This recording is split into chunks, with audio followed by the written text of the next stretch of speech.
Hello, beautiful people. How are you doing today? I hope everything's going on well. Today, I'm going to be talking about how you can get a PhD from your home country. A friend of mine sent me a message and she said she has a master's and she wants to get a PhD in the US. So I said, okay, let me just do this here because I know that it's going to favor a lot of people. I didn't want to send a voice note to her. I just felt like I should share this with everybody out there, no matter what stage of PhD journey you are in, you can actually make it. Now, the things you need to do to get a PhD, the first one is you need to gather all your documents. The things you need are you need your certificates, you need your transcripts, you need your international passport, you need to have a research proposal, and you need to have a personal statement or a statement of purpose. Please send me a message and write something in the comment box if you feel that you don't know the difference between the personal statement and statement of purpose. Then I might be able to create a video around that. So, and also it's advisable you have publications if you want to pursue a PhD abroad. It shows that you have interest in research.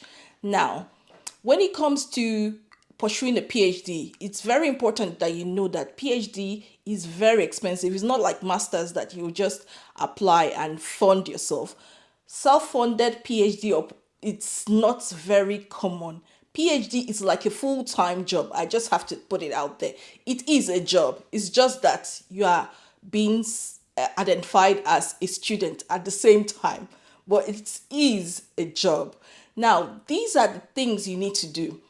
If you want to pursue a PhD in the US, the first thing you need to understand is if you don't have so much money, you have to identify universities that have waiver for the application stage. That is, don't need to pay application fee to submit your application. So if you go online, if you want me to give you a list of universities that offer that opportunity, put it in the comment box. I'm willing to do that for you. So when you identify a university that has, you just don't identify just one university, universities that offer such an opportunity, the next thing you need to understand is go through that university and find out the departments they are that you are interested in. Just go through the departments there and don't limit yourself. Find out if there are professors that have a research interest that is similar to yours. It's very important that you know that the first step towards getting a PhD is contacting a professor who would say, okay, I want you to come and join my team, my research team. I want to work with you. I'm interested in you. That is the first stage in getting a PhD. I know that sometimes for some schools, they might tell you that just apply for admission, then we will assign you a professor. But it's not always the case. Now, when you're starting with this journey and you're confused on which country to go through, maybe US, Canada, or maybe UK, there are some things you need to understand. There are many universities in the US. In fact, there are about 4,000 universities in the US. But when it comes to the UK, there are 160 universities thereabout. Then Canada, haven't done the research on that figure yet. Now, to increase your chances of getting a scholarship, it depends on the particular course you're doing. So, what do I mean? If you're in a STEM related course, there are higher chances of you getting scholarship to pursue a PhD. Now, if you're in arts, I'm not saying you should be disheartened and feel that you won't get that opportunity. There are some arts, you might be in arts, but you do an AI aspect of that art. So you have somehow migrated into science in a way. For example, you can be studying law and you would just say, okay, I want to research the impact of AI when it comes to some policies, in social media and social thing. So you're just talking about law, but the AI aspect. So it's just something to let you know that some disciplines are interwoven. Now, another thing you have to understand is that when it comes to doing the PhD, sometimes the admission and the scholarship are both incorporated in your application process. But for some others, you would first have to contact the professor.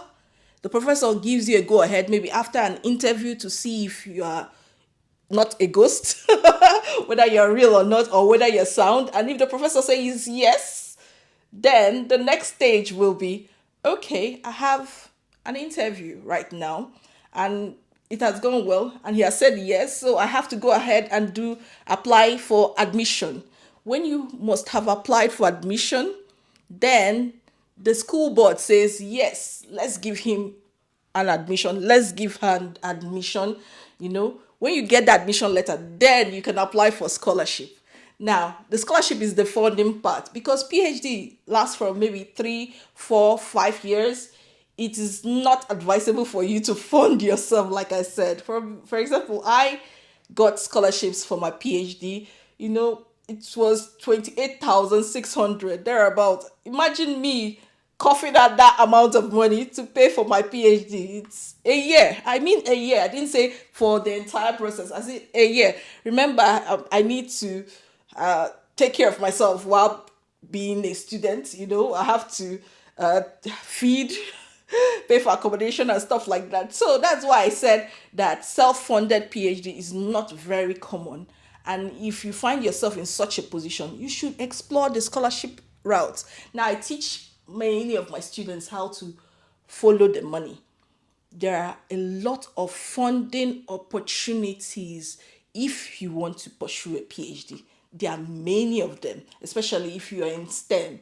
And if you want me to create a video with respect to that, about the funding opportunities that you can explore, please write it on the comment box. I share information that will help your transition into the UK to be as smooth as possible. But I also share information that would help you no matter where you are going to, because research is one thing I have been involved with and I'm passionate about. I can share information that will help you if you want to do research in maybe any aspects, maybe in the UK, US, or Canada.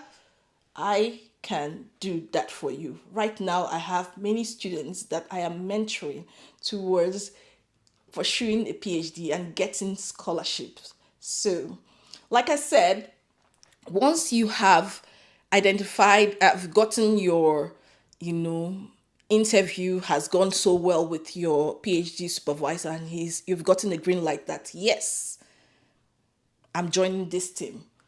It's very important that you know that you have to prepare a research proposal sometimes at this stage. Now, the research proposal stage, it might be that the professor wants you to bring a research proposal so that he or she could give you a green light and say, oh, I want you to join my team. But for some others, it is during the admission stage, that's the application stage, sorry, where you are submitting an application that you can get, you have to bring your research proposal. Now, when you in my own time, there were lots of essays I had to write. Some of these essays range from, explaining what you want to achieve at the end of 5 years, what you need that PhD for. It could be things like, what is your passion? Why do you want to join that particular research team? Why you chose that school, stuff like that. So it's very important that you send your essay to very intelligent people that have good critical thinking, so that they can criticize your work and tell you how you can write it to sound better.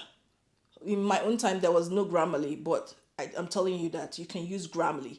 Grammarly is very good. It can correct those errors you might have.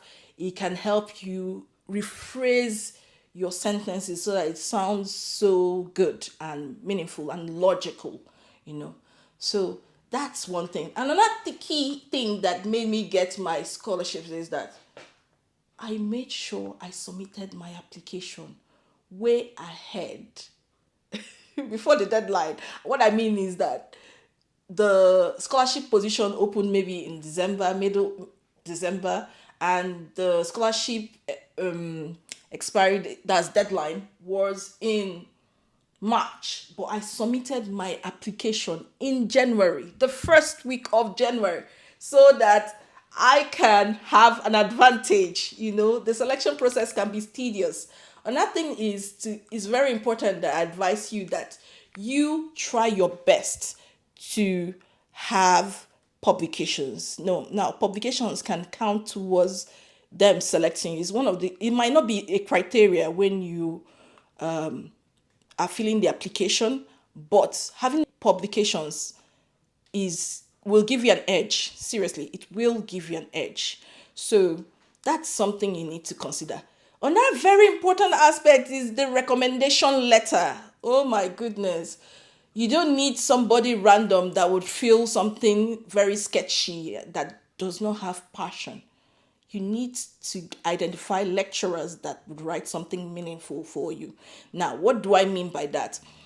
I would advise you to go online, get qualities of a good recommendation letter or reference letter, and then advise whoever is preparing that letter for you to include some of those factors, so that it helps you stand out and it will increase your chances of getting that PhD. Like I said, treat getting a PhD like trying to get a job abroad. Treat it like that.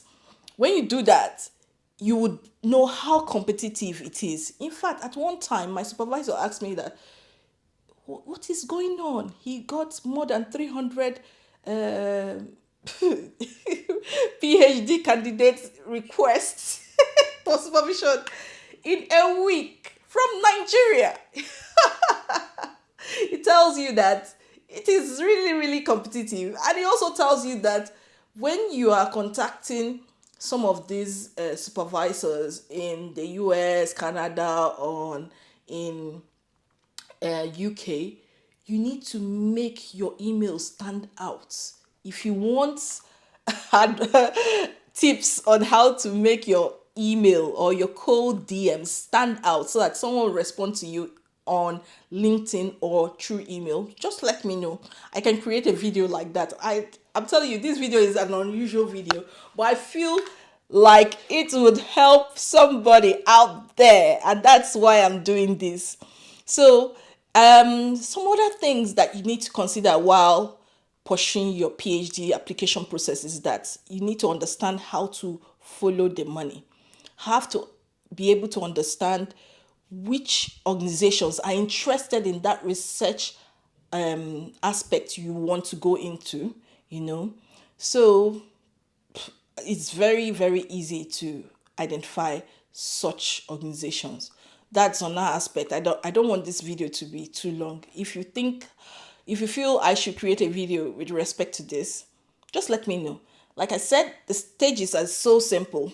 Gather all your documents, identify universities that offer scholarship, and identify the professor that you want to work with based on the research the professor has published.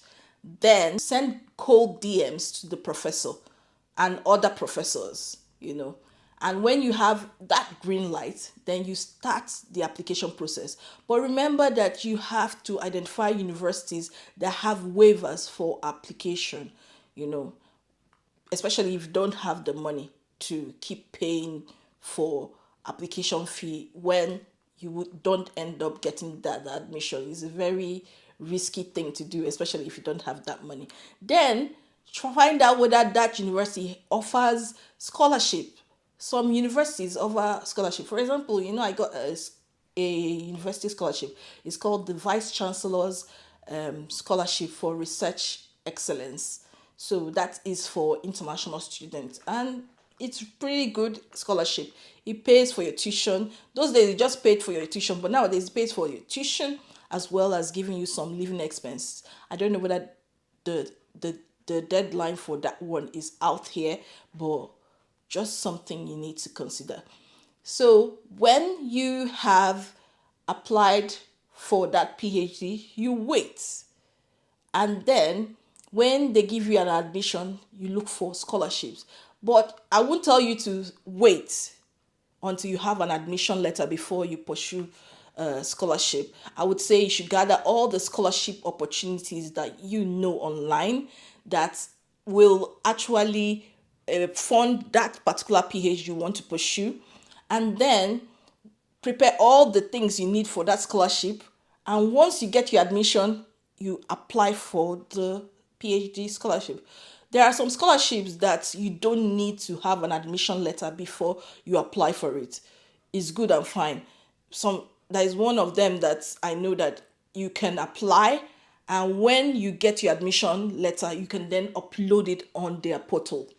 It's a good option to follow. But like I said, this video is an unusual video. Subscribe, like, share with your friends. I always upload videos that will help people to move forward in their life, especially if they want to travel abroad and better their life, better their family. This is the channel for you to follow. So I just wanted to share this out there, and I wish you the best. I really, really do wish you the best. So see you in my next video. Bye bye.